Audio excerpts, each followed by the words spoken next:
Assalamualaikum warahmatullahi wabarakatuh. Waalaikumsalam warahmatullahi wabarakatuh. Alhamdulillahil jabbaril qahhar, al-azizil ghaffar, khaliqil jannati wan nar.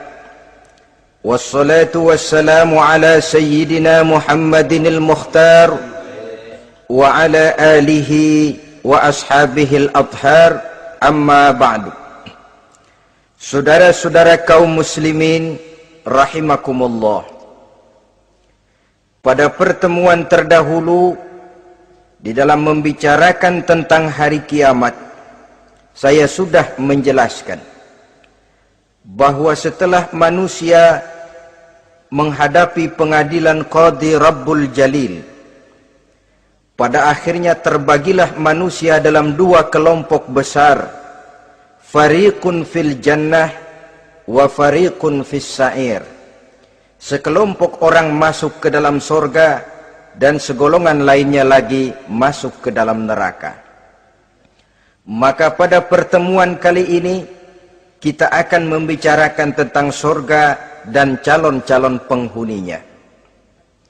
Surga dalam Al-Quran selalu disebut dengan kata-kata jannah, yang wujudnya surga itu sesungguhnya merupakan suatu tempat di akhirat nanti, yang di dalam tempat itulah Allah akan memberikan balasan berupa kenikmatan yang tiada terhingga kepada hamba-hambanya yang soleh, yang bentuk kenikmatan itu dijelaskan Allah dalam hadis qudsinya, a'dadtu li'ibadiyas salihin ma la aynun ra'at wa la uzunun sami'at wa la khatar ala qalbil bashar. Aku sediakan buat hamba-hambaku yang soleh satu kenikmatan yang belum pernah dilihat oleh mata, belum pernah terdengar oleh telinga, dan belum pernah terdetik dalam hati manusia tentang kenikmatan yang semacam itu. Jadi kalaupun dalam banyak ayat-ayat Al-Quran Allah menggambarkan tentang surga yang di bawahnya mengalir sungai-sungai, jangan disamakan dan dibandingkan dengan sungai yang ada di dunia ini. Kalau surga bercerita tentang pohon dengan segala buah-buahnya, jangan samakan dengan pohon dan segala buah-buahan yang ada di dunia ini.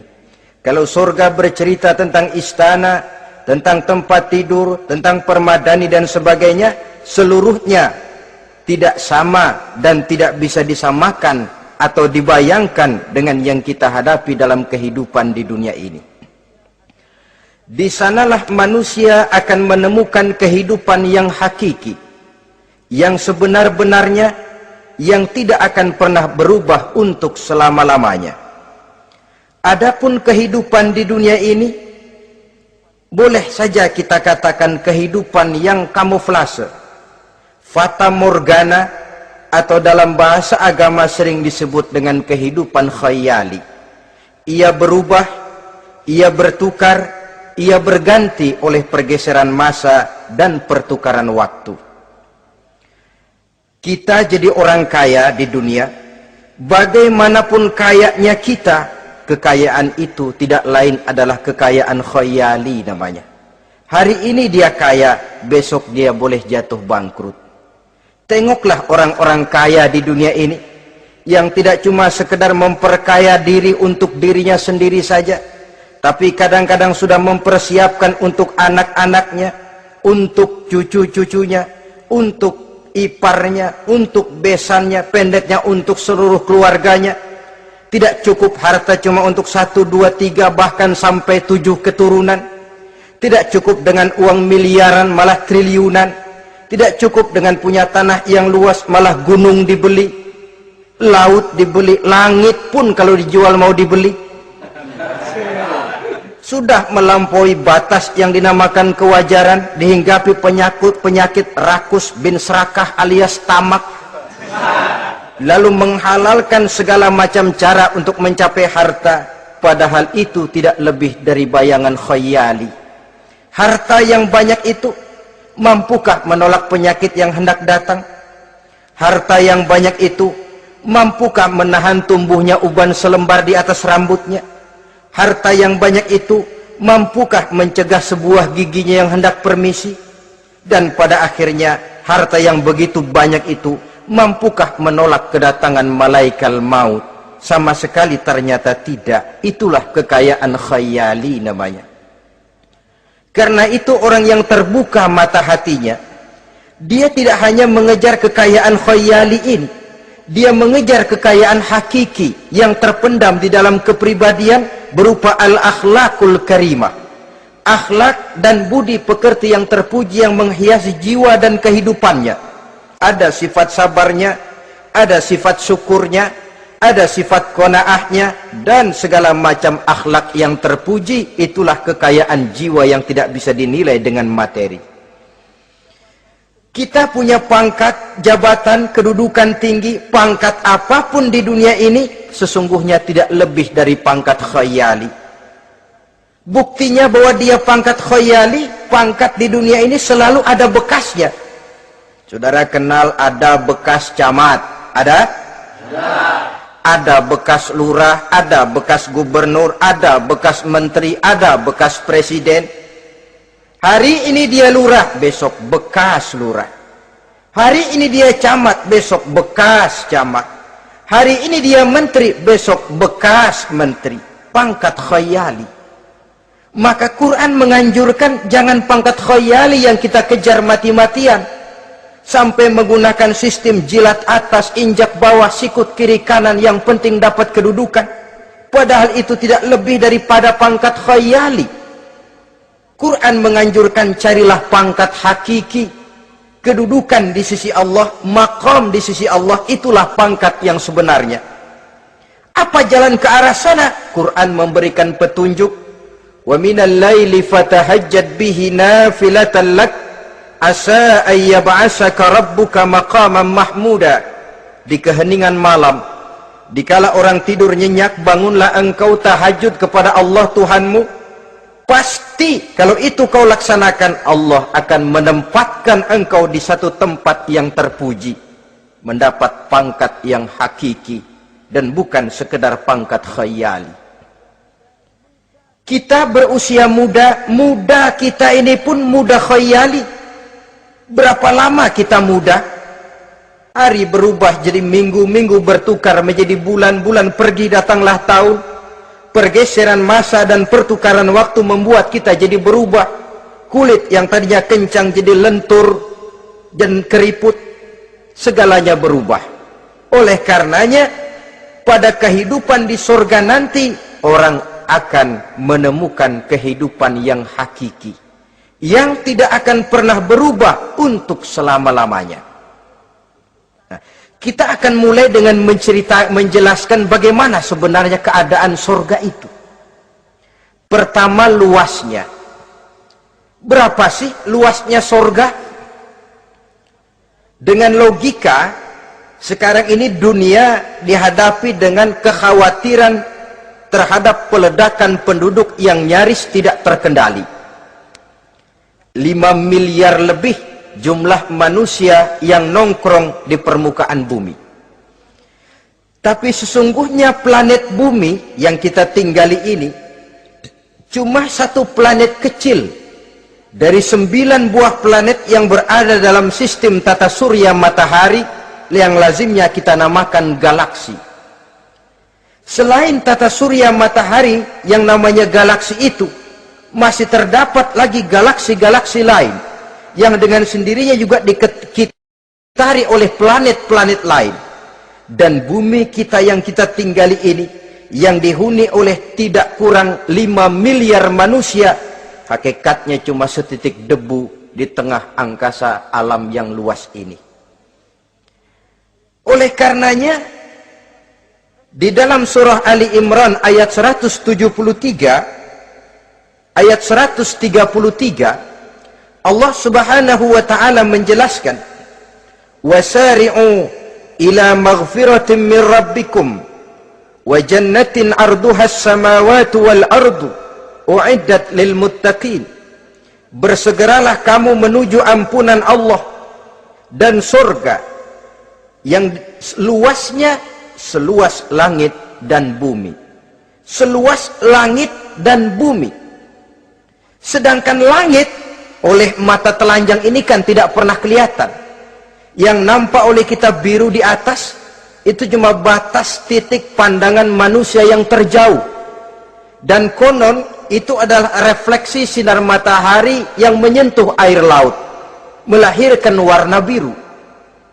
Sedangkan hakikat langit itu sendiri sampai hari ini belum terjangkau oleh kemajuan ilmu pengetahuan. Sejauh-jauhnya manusia pergi baru ke bulan. Mungkin dalam beberapa tahun mendatang dia akan pergi ke planet-planet Mars dan planet-planet lainnya. Tapi itu masih terbatas dalam sistem tata surya matahari atau galaksi kita ini. Belum lagi sampai kepada langit yang pertama. Surga yang disediakan untuk orang-orang saleh ini luasnya seluas 7 lapis langit dan bumi. Jadi saudara tidak usah berpikir khawatir di surga nanti kehabisan kapling. Di dunia ini saja masalah tempat tinggal sekarang ini jadi masalah pelik karena memang peledakan penduduk seiring dengan perkembangan tentang lapangan kerja yang harus disiapkan, sekolah yang mesti disediakan, sarana pendidikan yang harus disiapkan, rumah sakit untuk menjaga kesehatan, dan kompleks betul masalahnya. Tetapi di surga nanti arduhas samawati wal ard, luasnya seluas 7 lapis langit dan bumi. Satu keluasan yang hanya Allah saja yang maha tahu tentang batas-batasnya. Itu tentang luasnya surga. Lalu bagaimana keadaan di surga? Apakah ada bangunan-bangunan, taman-taman, kebun-kebun? Tentu ada. Di surga ada kebun yang tanamannya berupa tumbuh-tumbuhan dan menghasilkan buah-buahan yang buah-buahannya pun boleh dimakan oleh manusia karena tidak akan pernah ada larangan lagi dalam kehidupan di sana. Dalam surah Ar-Rahman ayat 54 misalnya kita dapati penjelasan dari Allah Subhanahu wa taala, "Wajanal jannataini dan." Begitu juga dalam surah Waqiah ayat 32 dan 33 Allah menjelaskan, "Wa fakihatin kasiratin la maqtu'ati wa la mamnu'ah."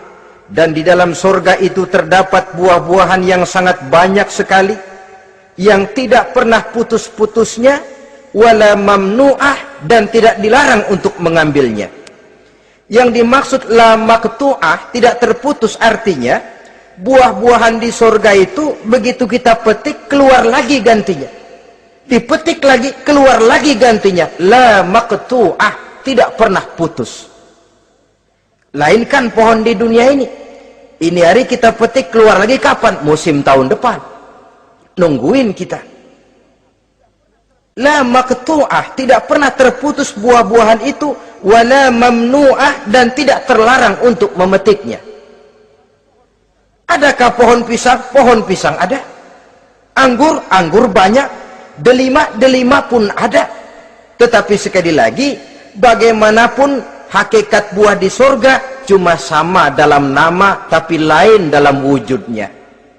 Nanti saudara pikir, di surga pisang, di sini juga banyak kalau cuma pisang mah. Di surga anggur, di pasar banyak anggur. Ini cuma nama yang sama, hakikatnya tentu berbeda. Sebab kalau hakikatnya juga sama, ya nggak usah sampai ke akhirat, di sini pun cukup. Adanya nama-nama ini cuma untuk memberikan gambaran tentang buah-buah yang ranum, yang nikmat, yang lezat, dan yang digemari oleh manusia.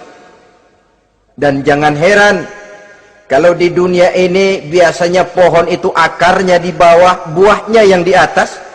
Maka di surga nanti terbalik pohon itu, akarnya yang di atas, buahnya yang ke bawah, sehingga orang nggak perlu tangga Dan ngambil buah tinggal metik saja, nggak perlu naik, nggak perlu manjat, nggak perlu bersusah payah.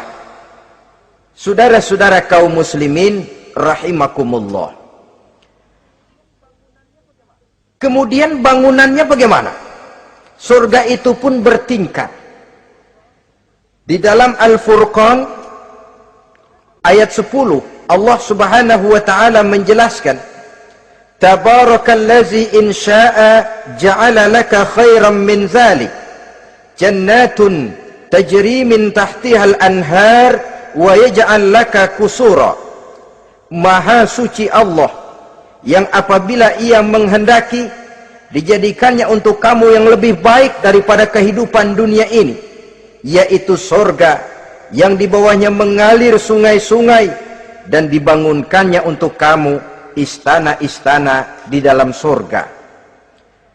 Jadi bangunan di surga pun berbeda sesuai dengan amalan orang yang masuk ke dalamnya. Seperti halnya perumahan di dunia ini, ada yang masuk kelas pondok indah, ada juga yang masuk kelas pondok pindah. Itu kan tidak sama itu. Ada pondok indah, ada pondok pindah. Sudah pondok pindah lagi. Kenapa bisa berbeda begitu? Ya tergantung kekuatan ekonominya. Makin tinggi nilai kekuatan ekonominya, makin mampu dia mendirikan istana di dunia. Tapi di surga nanti, yang bikin mampu bukan ekonomi. Yang bikin mampu adalah amalan pada waktu hidup di dunia. Makin banyak amalnya, dengan sendirinya makin baguslah istananya di surga. Tetapi yang namanya surga, dapat empernya juga sudah lumayan betul itu. Seemper-empernya surga masih jauh lebih baik daripada sebagus-bagus istana di dunia ini. Taj Mahal, bangunan yang mengagumkan. Istana Raja Persia, bangunan yang menggiurkan. Sehebat-hebatnya istana dunia, masih jauh lebih mending empernya surga. Konon ya, menurut satu riwayat, baunya surga itu sudah bisa dicium 40 tahun perjalanan. Menurut riwayat lain 500 tahun perjalanan. Menurut riwayat satu lagi 70 tahun perjalanan. Baunya surga sudah dapat dicium oleh manusia. Saudara-saudara kaum muslimin rahimakumullah. Nah, di dalam bangunan-bangunan surga itu, seperti halnya terdapatlah kamar-kamar ghuraf dalam istilah Quran itu, yang juga berisi divan, ranjang, tempat-tempat tidur yang indah-indah, dilengkapi dengan kasur-kasur yang tebal dan empuk, bantal dan permadani yang daripadanya bertahtakan emas. Terulah tempat tidur paling menggiurkan kita zaman sekarang ini yang namanya Dunlopillow atau Alga Spring Bed. Sejauh itu bayangan kita menggambarkan masih belum apa-apanya ketimbang tempat tidur yang ada di surga itu nanti. Saudara-saudara kaum muslimin, apakah juga penduduk surga makan, minum, memakai pakaian? Iya. Mereka akan beroleh gelas, piala, kendi, cerek, dan piring-piring yang terbuat dari emas dan perak. Tentu tidak usah gambarkan lagi macam emas dan perak di dunia. Emas dan peraknya akhirat, saudara-saudara. Tetap saja mala ainun ra'at, wala uzunun sami'at, wala khatara fi qalbil bashar. Belum pernah dilihat mata, belum pernah didengar telinga, dan belum pernah terdetik dalam hati manusia tentang wujud yang semacam itu. Apa pakaian mereka? Pakaian penduduk surga dari sutra yang lembut dan tebal, berwarna hijau. Kemudian saudara-saudara, sungai juga mengalir di sana. Mata airnya antara lain berwarna jernih, ada yang air susu, ada yang sungai madu, ada yang khamar atau sungai arak, dan penduduk surga boleh meminumnya, tidak ada larangan sama sekali. Timbul pikiran konyol, kalau di surga orang pada minum arak, apa banyak yang teler di surga? Ya tentu tidak. Sebab di sana saya katakan tadi kehidupan yang hakiki. Segalanya diperbolehkan, segalanya dipersilahkan. Nah, lalu untuk masuk ke surga itu apa melalui pintu? Memang melalui berbagai macam pintu. Dan ada pintu-pintu khusus yang tidak boleh dimasuki orang lain. Sayyidina Abu Bakar Siddiq radhiyallahu an pernah bertanya tentang hal itu kepada baginda Nabi. Ya Rasul, apakah di surga ada pintu-pintu khusus? Ada, Abu Bakar. Ada di dalam surga itu pintu yang namanya Rayyan.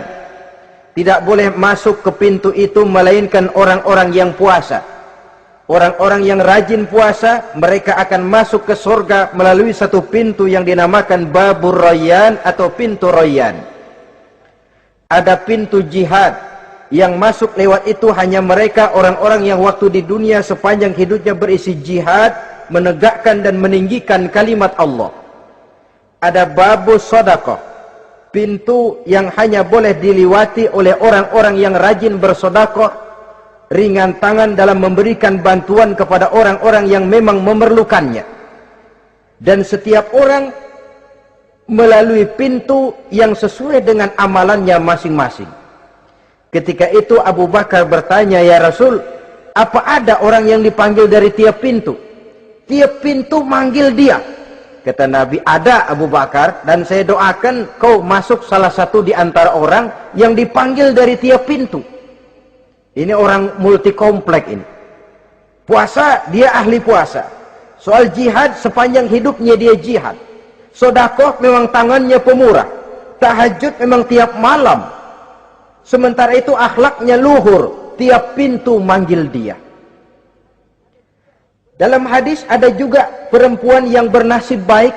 Dijelaskan oleh Nabi, Iza sallatil mar'atu khamsaha wa shamat sahraha wa hafizat farjaha wa ata'at zawjaha qila laha udkhuli min ayyi abwabil jannati syi'ti.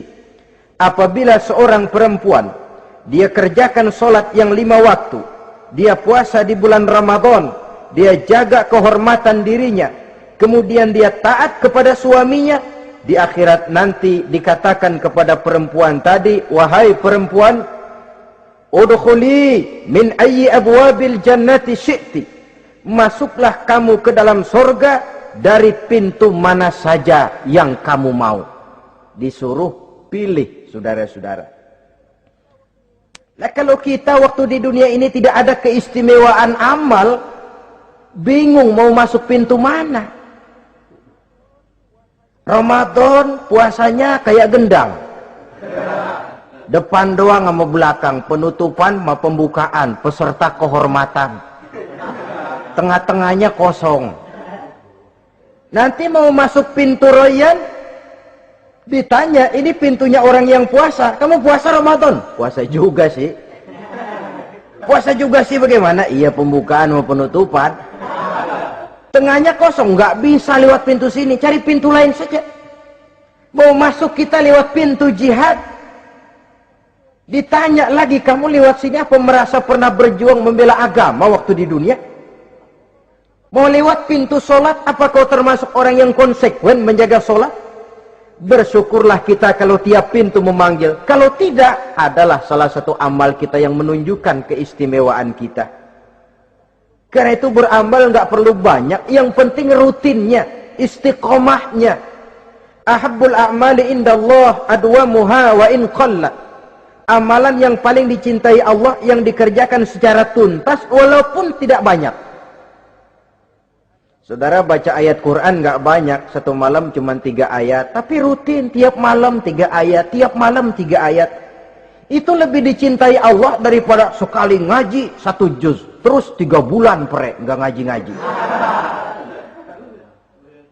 Lebih baik yang sedikit-sedikit ini tapi rutin, dia akan menjelma menjadi amalan yang banyak daripada sekalinya banyak lalu ke belakangnya malah tidak ada sama sekali. Hendaknya ada amalan-amalan kita yang menunjukkan keistimewaan dan kelak akan menjadi pintu yang kita tempuh di surga nanti. Apabila kita sudah melalui pintu-pintu surga itu dan tinggal di dalamnya, dengan pakaian, dengan perhiasan, dengan makanan dan minuman sebagai yang saya sebutkan tadi, maka kita pun dalam kehidupan di sana akan dilayani oleh pelayan-pelayan muda. Yatufu alaihim wildanun mukhalladun. Pelayan-pelayan yang muda itu keliling melayani apa keperluannya dan tidak pernah tua pelayan itu, sebagaimana kita pun tidak akan pernah tua. Pendeknya sudah jadi king of king di surga itu, jadi raja di raja. Fasilitas serba cukup, apa yang kita mau tersedia, tidak ada larangan, dan pelayan seperlunya diberikan kepada kita. Nah, bagaimana keadaan penduduk surga? Dari Imam Turmuzi dijelaskan satu hadis, berkata Hasan al-Basri, ahlul jannati kulluhum abna'u salasa wa salasin sanah.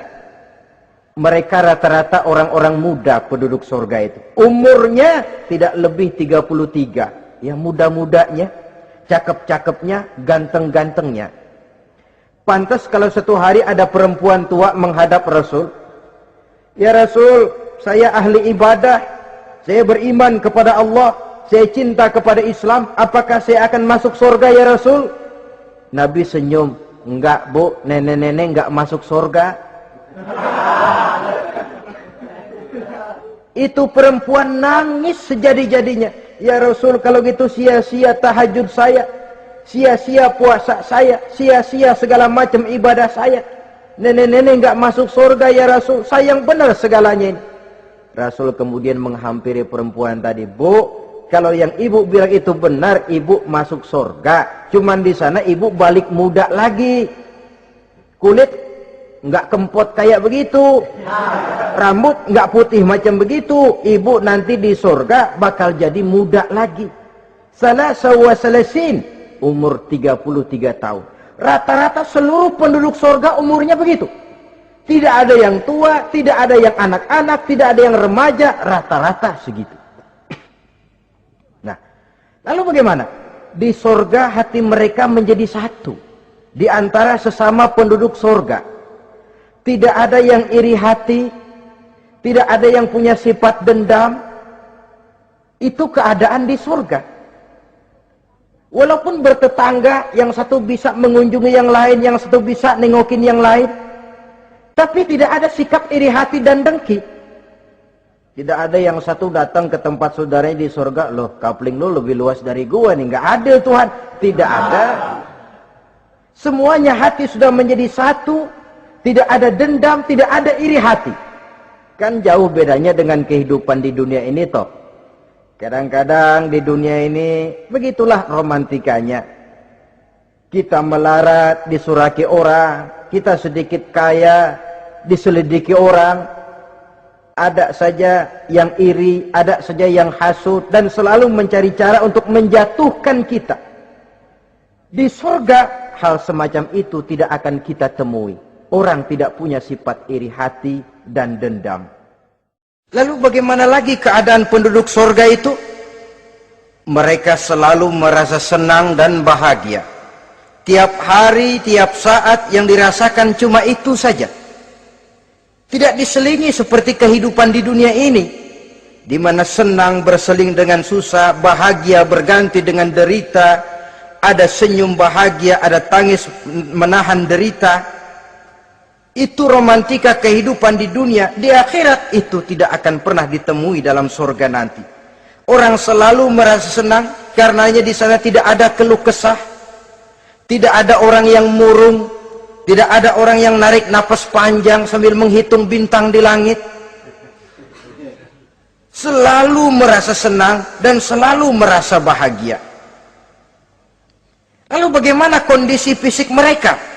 Di sorga tidak ada orang yang cacat. Baik ia cacat rohani ataupun cacat jasmani. Seperti yang kita temui di dunia ini, ada saja cacatnya. Kadang-kadang jasmani sehat, rohaninya sakit. Kadang-kadang rohaninya bagus, jasmaninya cacat. Di surga, orang sempurna, komplit, cukup. Tidak ada yang cacat rohani ataupun yang cacat jasmani. Kalau dalam kehidupan di dunia ini mereka cacat, bagaimana? Mereka akan utuh dan sempurna apabila masuk ke dalam surga.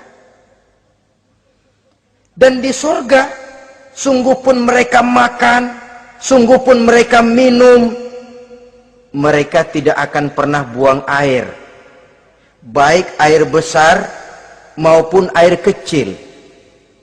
Sebab kalau makan dan minum di surga harus buang air, tentu malaikat harus menyediakan WC. Dan kalau surga sudah ada WC, tentu tinja yang repot. Saudara-saudara kaum muslimin, tidak buang air juga tidak buang angin, dan tidak sakit, tidak terkena penyakit apapun namanya. Sudah di surga itu daerah bebas penyakit. Jadi barangkali kalau keluar ke halaman surga nggak pakai baju masuk angin, tidak. Sebab di sana repot nyari duit kerokan. Segalanya sempurna, segalanya cukup. Lalu bagaimana kalau tiap saat mereka makan, tiap saat mereka minum tapi tidak buang air? Konon keringat yang keluar dari mereka, tubuh mereka, dan keringat yang keluar itu mengandung bau kasturi yang amat sangat harum baunya. Saudara-saudara, kemudian penduduk surga itu oleh Allah diberikan teman hidup yang namanya bidadari. Makhluk Allah yang teramat sangat cantiknya, yang tidak bisa kita bayangkan macam apa cantiknya. Barangkali kalau kita menonton film, kita kagum dengan bintang-bintang film kenamaan yang cantiknya selangit. Itu mah belum ada seujung kukunya dari para bidadari. Mereka dalam Quran disebut azwajun mutahharah, istri yang disucikan. Apa pengertian suci di sini? Belum pernah tersentuh sebelumnya, baik oleh manusia, baik oleh jin, baik oleh malaikat sekalipun. Jadi memang orisinil, build up dari sononya belum kepake. Khusus untuk manusia yang masuk surga. Belum pernah kepegang sama manusia. Jangankan manusia, jin dan malaikat saja belum pernah megang. Lainkan di dunia sekarang ini, kita mau cari barang orisinil sudah repot. Ya mujurlah kalau saudara menemukan seorang gadis yang orisinil paten, masih build up, barangkali mujur. Tapi umumnya terutama di kota-kota besar, ya sudah, kita dapat second hand juga masih lumayan. Kalau tidak rongsok-rongsok bener mah, ini kadang-kadang sudahlah second hand, kondisinya juga 30%. Udah mesti nyerpis melulu kita ini. Saudara-saudara, azwajun mutahharah, belum pernah tersentuh oleh siapapun. Lalu makna tohharah ini, mereka selalu suci, tidak pernah baik menstruasi atau mencret. Tidak pernah. Nah, kalau perempuan kita, istri-istri kita di dunia ini kan 1 minggu dalam sebulan terkena dapat fasilitas dia untuk tidak sholat, untuk tidak ibadah, masa haid itu. Perempuan di surga yang namanya bidadari tidak akan pernah mengalami haid. Lalu apalagi keistimewaannya? Selalu perawan. Tidak pernah janda. Walaupun tiap hari dipakai, habis dipakai perawan lagi. Saudara-saudara yang saya hormati, itu diperuntukkan untuk penduduk-penduduk surga. Loh, itu laki-laki itu. Iya, kalau perempuan bagaimana? Satu riwayat menjelaskan mereka akan menjadi ratu di surga. dengan segala kenikmatan yang juga tidak pernah mereka bayangkan sebelumnya. Riwayat lain menjelaskan bahwa mereka juga akan berkumpul dengan suami, istri, dan anak-anaknya jikalau mereka memang orang-orang soleh. Ada juga riwayat lemah menjelaskan bahwa mereka akan mendapat bidadara istilahnya.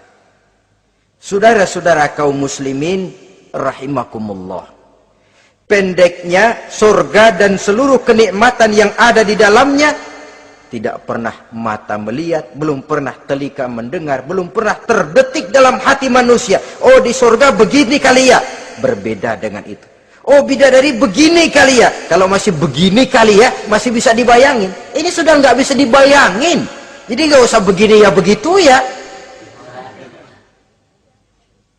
Saudara-saudara, apabila orang sudah masuk ke dalam surga, bertemu dengan sesama teman waktu di dunia, surah At-Tur menjelaskan ayat 25-26, wa aqbala ba'duhum ala ba'di yatasaalun qalu inna kunna qablu fi ahlina musfikin famanna Allahu alaina wa waqana azabas samum. Apabila mereka telah masuk ke dalam surga, sebagian yang lain berkunjung kepada sebagian yang lain. Cara kita belah sono, ini teman kita dulu waktu di dunia, yuk samperin yuk. Ba'duhum ala ba'di yatasaalun, saling tanya menanya. Kalau istilah kita, sampai juga kemari? Iya.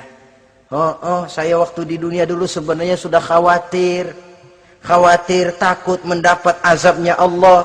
Tapi Allah memberikan karunia kepada saya diselamatkan dari azab, dari mara bahaya neraka, sampailah saya ke dalam surga ini. Alhamdulillah. Bagaimana kabarnya ente? Alhamdulillah saya juga sampai ke surga ini. Si fulan bagaimana? Nyangkut kali dia mah di neraka. Yatasaalun, saling tanya menanya hal ihwal dan keadaan mereka. Tapi satu hal yang jelas saudara-saudara, di surga nanti itu tidak ada perkataan yang sia-sia, tidak ada ucapan kotor, tidak ada omongan keji, dan tidak ada omongan kosong. Tidak ada omongan yang sia-sia, ucapan-ucapan yang kotor, mencaci maki, itu tidak ada. Karena sifat marah pun tidak ada dalam surga. Kalau di sini kadang-kadang sedikit marah sudah semrawut, kata-kata kita sudah out of control. Di sana tidak ada kata-kata kosong yang tidak ada manfaat dan tidak ada gunanya. Saudara-saudara kaum muslimin rahimakumullah. Kemudian yang terakhir, kita akan membicarakan apa saja nama-nama surga itu dan siapa calon orang-orang yang masuk ke dalamnya. Pertama, yang dinamakan Jannatul Firdaus atau surga Firdaus. Surga Firdaus ini oleh Allah Subhanahu wa taala disediakan untuk orang yang dijelaskan dalam surah Al-Mu'minun ayat 1 sampai dengan 11. Qad aflahal mu'minun, beruntunglah orang-orang yang beriman. Jadi kalau saudara ingin dapat kapling di tempat yang namanya Firdaus, itu boleh pesan mulai sekarang. Nafas masih ada, Allah masih memberikan kesempatan untuk hidup, pesan tempat dari sekarang. Apa harga karcisnya? Pertama, qad aflahal mu'minun, harus beriman. Ini syarat mutlak. Tidak beriman, gak usah minta karcis, minggir. Ini karcis pertama harus untuk orang yang beriman. Setelah itu yang kedua apa? Allazina hum fi salatihim khashi'un, mereka yang khusyuk di dalam solatnya. Jadi untuk mendapat tiket ke surga Firdaus itu setelah beriman, khusyuk di dalam solat. Artinya khusyuk tarkul ghair li ajlil amal, meninggalkan yang lain dan hanya memfokuskan diri kepada satu pekerjaan yang sedang dihadapi. Kalau kita makan sambil ngobrol, itu namanya makannya nggak khusyuk, sebab ada sambil ngobrolnya. Nah, sholat yang khusyuk, sholat yang di dalamnya tidak berisi yang lain kecuali sholat itu, meninggalkan yang lain dan hanya memfokuskan diri saja untuk melaksanakan suatu amalan. Dan sholat khusyuk itu berat. Kadang-kadang waktu mau sholat kita nggak ingat apa-apa, begitu sudah masuk takbir yang kita lupa malah kita ingat. Itu kurang ajarnya iblis. Mau sholat nyari dompet nggak ketemu, begitu takbir, aduh dompet di atas meja. Ini kalau sembahyang lama-lama digerataki orang nanti nih, mulai kocar kacir sholat kita. Makanya kata Imam Nawawi, sudah dinamakan khusyuk untuk tingkatan orang awam kalau pada waktu takbir dia ingat Allah. Segitu aja dulu dah tingkatan orang awam itu. Sebab yang namanya khusyuk itu hudurul qalbi wa sukunul jawarih. Hatinya ikut sholat, anggota badannya tenang tentram di waktu sholat, khusyuk. Kalau waktu sholat garuk sono garuk sini, kaki ketekas ketekus, itu sudah anggota badannya nggak khusyuk. Atau anggota badannya tenang tentram, nggak gerak-gerak, cuma hatinya ngayab kemana-mana. Badannya di musola, hatinya di pasar, itu juga nggak khusyuk. Dan itu berat. Karena itu ini syarat kedua untuk mendapat tiket ke Firdaus. Imam Ali saja pernah dites oleh Rasul. Ya Ali, saya ya Rasul, kalau kau bisa sembahyang khusyuk, aku boleh kasih kau serban. Kamu boleh pilih yang hijau apa yang putih nanti. Baik ya Rasul, sembahyang beliau 2 rakaat. Selesai salam ditanya, yang mana sorbannya Li? Kata Imam Ali, yang hijau ya Rasul. Belum nengok udah yang hijau ya Rasul. Kata Nabi, kalau begitu ente nggak khusyuk Li. Kenapa? Mungkin tadi waktu sujud mikirin, ntar kalau gua ditawarin milih yang hijau aja dah. Belum nengok sudah menjawab. Saudara-saudara, yang ketiga, wallazina hum 'anil lagwi mu'ridun. Orang-orang yang menghindarkan diri dari ucapan dan perbuatan yang sia-sia, yang tidak ada gunanya. Ini tiket yang syarat yang ketiga untuk mendapat tiket ke Firdaus itu, menghindarkan diri baik dari ucapan ataupun perbuatan yang sia-sia, yang tidak ada nilainya baik dalam pandangan manusia, lebih-lebih lagi dalam pandangan Allah. Yang keempat, wallazina hum lizzakati fa'ilun. Mereka yang aktif membayar zakat. Kemudian yang kelima, wallazina hum lifurujihim hafizun illa ala azwajihim aw ma malakat aymanuhum fa innahum ghairu malumin. Orang-orang yang memelihara kehormatan dirinya kecuali kepada istrinya atau kepada budak sahayanya, pandai mengendalikan nafsu, tidak terperosok memperturutkan syahwatnya. Yang keenam, wallazina hum li amanatihim wa ahdihim raun. Orang yang pandai menjaga amanah dan pandai menepati janji. Saudara-saudara, kalau janji ditepati, sebab janji adalah hutang. Yang ketujuh, wallazina hum ala sholawatihim yuhafizun. Mereka juga selalu memelihara, tidak cuma sekedar khusyuk, tapi memelihara solat dengan baik. Ayat ke-11 dari Al-Mu'minun ini ditutup oleh Allah dengan jelas, ulaika humul warisun allazina yarisunal firdausa hum fiha khalidun. Mereka itulah para ahli waris yang akan menerima warisan berupa surga Firdaus dan mereka kekal di dalamnya. Kalau tadi sudah kita tangkap bahwa begitu besar kenikmatan yang ada di dalam surga, ternyata barang yang mahal memang tidak mudah untuk didapat. Saudara-saudara, inilah surga Firdaus. Adapun yang kedua, nama surga itu disebut dalam Quran Jannatu Adnin, surga Aden. Untuk siapa mereka? Dalam surah Ar-Ra'd ayat 22 dan 23 Allah menjelaskan, wallazina sabaru ibtigha'a wajhi rabbihim wa aqamus shalah wa anfaqu mimma razaqnahum sirran wa alaniyah wa yadra'una bil hasanati sayyi'ata ulaika lahum uqbad dar jannatu adnin yadkhulunaha.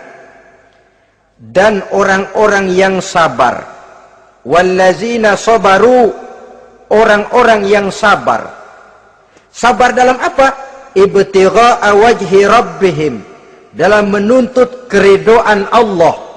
Sabar dalam mencari keridhaan Allah. Sujud mencari keridhaan Allah, sabar. Puasa mencari keridhaan Allah, sabar. Melaksanakan segala macam ibadah untuk mencari keridhaan Allah, sabar. Ini syarat untuk mendapat tiket ke surga Aden nanti, Jannatu Adnin. Sabar dalam mencari ridho Allah. Apalagi di zaman sekarang katanya persaingan hidup makin tajam, lapangan kerja makin sulit, mental hipokrit makin merajalela, golongan munafik alias bunglon ada di mana-mana. Kalau nemplok di daun kuning warnanya kuning, hinggap di daun hijau dia jadi hijau, nempel di dahan coklat jadi coklat. Menjilat ke sana kemari, bukan untuk mendapat ridho Allah kadang, tapi untuk mendapat ridho atasannya, mendapat restu atasannya. Ini kan realita dalam kehidupan. Saudara-saudara, mencari muka. Padahal seorang muslim ibtigha'a wajhi rabbihim, sabar dalam mencari ridho Allah. Lalu wa aqamus shalah, mereka mendirikan salat. Di sini hanya pengertian umum, mendirikan salat. Kalau dalam Firdaus tadi ditegaskan, tidak cuma sekedar mendirikan, tapi juga khusyuk dan memelihara. Ini mendirikan, saudara-saudara. Maaf, ada orang yang mengerjakan sholat, ada orang yang mendirikan sholat. Apa bedanya itu? Kalau mengerjakan sholat cuma sekedar gugur kewajiban. Pokoknya gugur kewajiban beres. Kadang-kadang pulang sembahyang Jumatnya bersendal. Enggak sembahyang dia, sembahyang. Kok nyolong sendal pulangnya? Itu baru ngerjain sholat, belum mendirikan sholat. Kalau mendirikan sholat, selesai sholat, ajaran sholat diterjemahkan dalam kehidupan. Itu mendirikan namanya. Ada istimror, kontinuitas alias kesinambungan.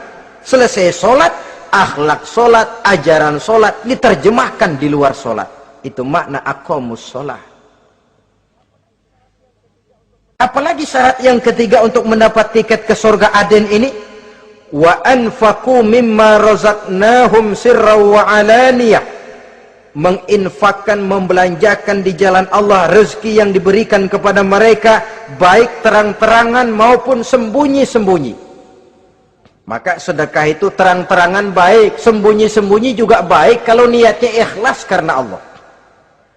Terang-terangan baik, kenapa? Untuk merangsang orang lain supaya berbuat seperti kita, bukan untuk dipuji, bukan untuk mendapat ria. Saudara-saudara, saya yang miskin nyumbang 100.000, saudara berapa yang kaya? Ini boleh untuk merangsang orang lain. Tapi kalau untuk ria, itu tentu dilarang oleh agama. Terang-terangan boleh, sembunyi juga boleh, bahkan itu yang dianjurkan oleh Nabi. Tangan kiri tidak tahu apa yang diberikan oleh tangan kanannya.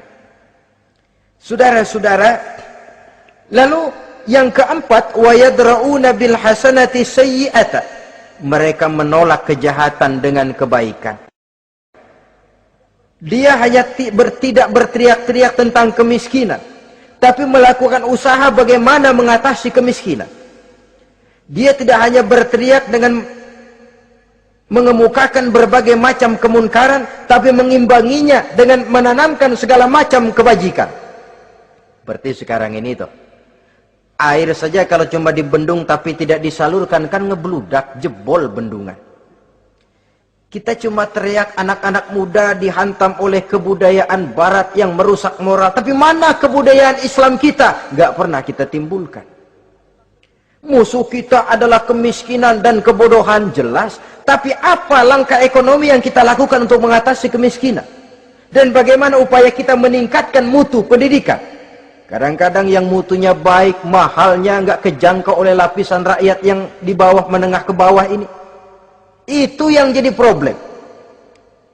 Orang yang mendapat tiket ke surga Adnan ini, mereka menolak kejahatan dengan mengimbanginya, melakukan kebajikan.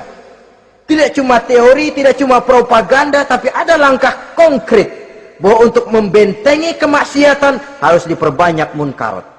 Untuk mengimbangi segala macam perbuatan durjana harus dikembangkan majelis taklim pesantren, menghidupkan akhlak Islamiyah dalam kehidupan sehari-hari.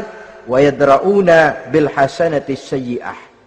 Orang semacam itulah yang akan mendapat tiket ke surga Aden atau Jannatu Adnin nanti. 2. Adapun surga yang ketiga dinamakan Jannatun Naim. Surga Naim. Naim mengandung arti penuh kenikmatan. Tiketnya sederhana saja. Al-Qalam ayat 34. Inna lil muttaqina inda rabbihim jannatu naim. Sesungguhnya bagi orang-orang yang bertakwa kepada Allah, mereka akan mendapat balasan berupa jannatun naim. Surga naim namanya. Jadi tidak banyak untuk mendapatkan surga naim ini, cuma takwa. Cuman takwa yang jadi banyak. Apa itu takwa? Sekarang ini kan takwa jadi lalap. Dan orang sering menggunakan istilah agama di zaman sekarang ini untuk maksud yang tidak sama dengan maksud agama. Padahal takwa ini jelas, sebelum Islam datang ke Indonesia, kita orang Indonesia tidak kenal kata-kata takwa. Maka kalau harus menggunakan kata takwa, pengertiannya harus dikembalikan kepada pengertian Islam. Ini sih enggak. Orang yang mana aja kalau dilantik bertakwa kepada Tuhan yang Maha Esa, bertakwa, sampai membleh tuh bibir, bertakwa. Tapi kalau sudah megang jabatan, kadang-kadang takwa ngalor dia ngidul, tidak relevan lagi. Lalu apa sih yang namanya takwa itu? Sederhana saja, imtisalul awamir wajtinabun nawahi, itulah takwa. Melaksanakan segala yang diperintah, menjauhi yang dilarang, itu takwa. Menjalankan perintah dengan meninggalkan larangan, apa bedanya? Kalau melaksanakan perintah boleh sesuai dengan kemampuan, tapi menjauhi larangan mutlak. Laksanakan perintah Allah sesuai dengan kemampuanmu, tapi tinggalkan larangan Allah mutlak. Mampu tidak mampu, tinggalkan. Enak kalau ada perintah, jauhi larangan Allah semampu kamu. Ya enak, tinggal kita milih. Saya belum mampu ninggal teler itu, lezat itu, belum mampu. Yang boleh semampu kita melaksanakan perintah. Sholat semampu kita, asal jangan mampu lalu pura-pura tidak mampu. Puasa semampu kita. Jihad semampu kita. Tapi kalau sudah meninggalkan larangan mutlak, mampu tidak mampu, harus ditinggalkan. Jadi kelihatannya sederhana takwa ini, tapi masalahnya rumit. Melaksanakan yang diperintah, menjauhi yang dilarang. Dan itu tiket untuk mendapatkan surga naim atau jannatun naim. Yang keempat, saudara-saudara, di antara nama surga itu ada yang disebut surga ma'wa atau jannatul ma'wa. Apa tiket untuk sampai ke sana? Surah An-Nazi'at ayat 40 dan 41. Wa amma man khafa maqama rabbih wa nahan nafsa 'anil hawa fa innal jannata hiyal ma'wa. Sesungguhnya orang-orang yang takut kepada larangan Tuhannya, wa nahan nafsa 'anil hawa, dan sanggup mengendalikan nafsu, sanggup mengendalikan diri dari memperturutkan hawa nafsu, fa innal jannata hiyal ma'wa, surga ma'walah tempat tinggalnya nanti. Jadi tiket ke jannatul ma'wa ini, pertama khafa maqama rabbih, takut kepada batas-batas yang telah ditentukan oleh Tuhannya. Ini batasnya, kamu jangan nyebrang ke sini. Ini batas yang halal, ini yang haram, ini yang hak, ini yang batil, ini yang ma'ruf, ini yang munkar. Orang yang ingin mendapat tiket ke ma'wa, dia takut batas-batas itu. Lalu sanggup mengendalikan diri, tidak sampai memperturutkan hawa nafsunya. Itu tiket ke surga ma'wa. Yang kelima dinamakan surga Darussalam atau Jannah Darussalam. Dijelaskan dalam Al-An'am ayat 126 dan 127. Wa hadza sirata rabbika mustaqima wa qad fassalna al-ayati liqaumin yatazakkarun lahum darussalam inda rabbihim wa huwa waliyuhum bima kanu ya'malun. Inilah jalan Tuhanmu yang lurus. Telah kami pisahkan ayat-ayat kami bagi kaum yang mau berfikir.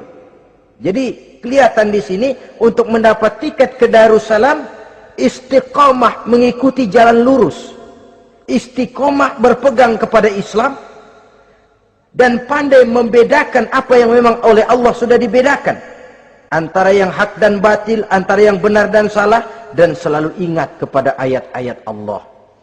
Itu surga Darussalam. Yang keenam dinamakan Darul Muqamah. Siapa penghuninya? Surah Fatir ayat 34-35. Wa qalu alhamdulillahillazi azhaba 'anna al-hazan inna rabbana laghafurun syakur allazi ahallana darul muqamah min fadlihi la yamassuna fiha nasabun wa la yamassuna fiha lughub.